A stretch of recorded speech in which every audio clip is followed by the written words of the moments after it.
Welcome back to Basin Motorsports for another day here in the garage.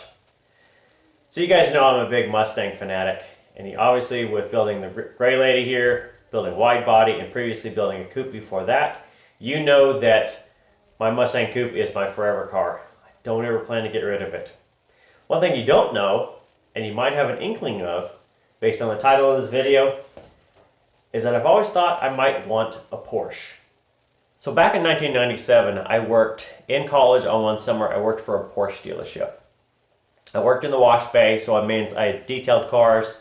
Anything that was used came in. I got to basically take it on a quick test drive, see if there's anything that really needed to be fixed or cleaned up to kind of do. And anything brand new that needed PDI, like a pre-delivery inspection, a lot of that stuff I was able to do. You get brand new Porsches in, the 911 turbos, all that fun stuff. You get the plastic on the seats, everything else. So when I worked there, I never really liked Porsches. I didn't really have anything to do with them. It was just kind of like a job, right? I was in college, didn't really care, wasn't ever planning to buy one. That changed though at the end of the summer. They actually took in trade a 944 Porsche. Now, Porsches generally are a rear engine, typically a mid or rear engine, let's call it that way. They don't usually have a front engine rear drive car. One of the exceptions to that is the 944.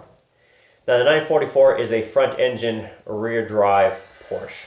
So it's a very similar layout to the Mustangs that I love building. So over break I actually was watching Motortrend on TV, and Goblin Works in the UK built a 944 race car. They took a street car, gutted it out, put a cage in it, and I believe it was a turbo. And I remember back after watching that episode and thought, man, I remember driving that 944. It was well balanced because they're almost a 50-50 balance between front and rear.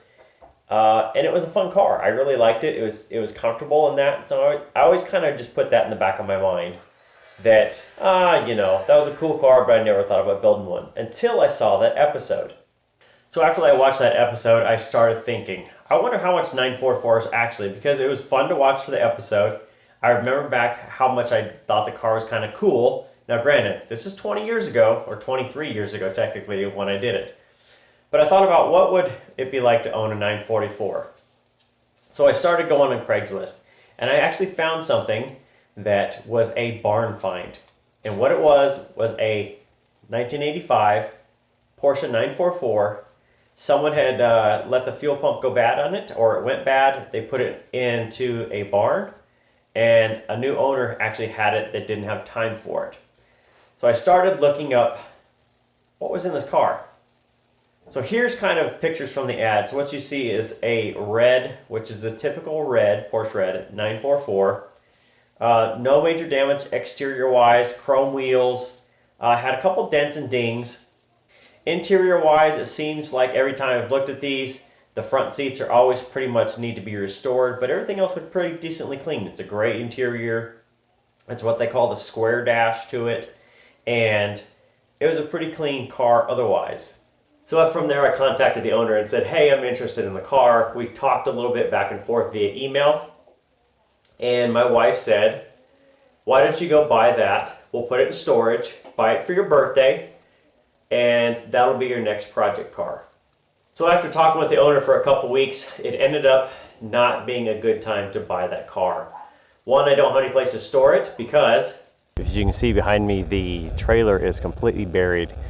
So it's right about 18 inches of snow, somewhere in that range, 15 to 18, but the trailer would have to be completely dug out. There's lumber on it that has to be unloaded, and then you have to scrape the surface off just to try and get it out. And it's wider than the Suburban, so it'd be a pain in the butt trying to get that thing out of here and then over really up to go get the car and then bring it back. It's gonna be a pain in the butt this time of year.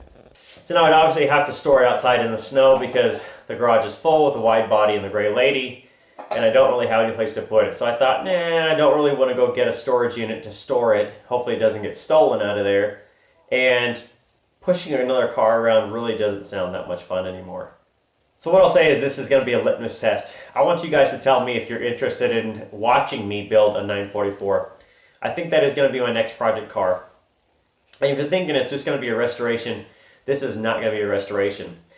So I've been doing some research over the last couple weeks, getting kind of excited for building one. What I found is that the engines in the 944, whether it was a turbo or a naturally aspirated, are really pretty loathed. They're underpowered, they're horrible on maintenance, and they're pretty expensive to try and rebuild. So outside of that, I found that there are actually kits out there, and people say an aluminum LS, I know the LS engine, but aluminum LS will go in a 944. It will triple the horsepower potentially and keep the same balance of a 50-50 front to rear balance. So that, I think that's what it's going to be. So the goal is, here's the goal if I get that car. Get one that's decently clean enough. I'm going to build it into an ultimate street car kind of deal. So it'll have full interior, LS swap with an aluminum block. And the goal is to put it head to head with the Wide Fox. I want to see if it can go head to head with the Wide Fox. Now again, Wide Fox needs a new engine, so it'll be horsepower wise somewhat competitive straight across to the Porsche, but it'll be a little less balanced front to rear. Wide Fox will be about 55-45, the Porsche will be about 50-50. Wide Fox is definitely going to have a traction advantage running 315 with 200 wear tires front and rear. The Porsche, well, it'll probably get some wider tires than that, but it's not going to be a 315 on any of it. So it'll kind of be a head-to-head challenge to see what I can do, and I'm hoping to build the Porsche for about 10,000 bucks. So we'll see with that. That'll be kind of a personal challenge in that. So the question of, if I get a Porsche later on, do you guys want to watch me build it? Or would you rather me just go, yeah, I'll just build it on the side, and at the end I'll put them against each other. But the goal is to build a contender to see which one, the wide body Fox body or the LS Porsche, which one's going to be the better deal. That is my story, and I'm sticking to it, on how I almost bought a barn find Porsche for my birthday. So that's it. We'll see you next time. Thanks for liking and subscribing. And if you're interested, let me know down in the comments. Otherwise, keep wrenching.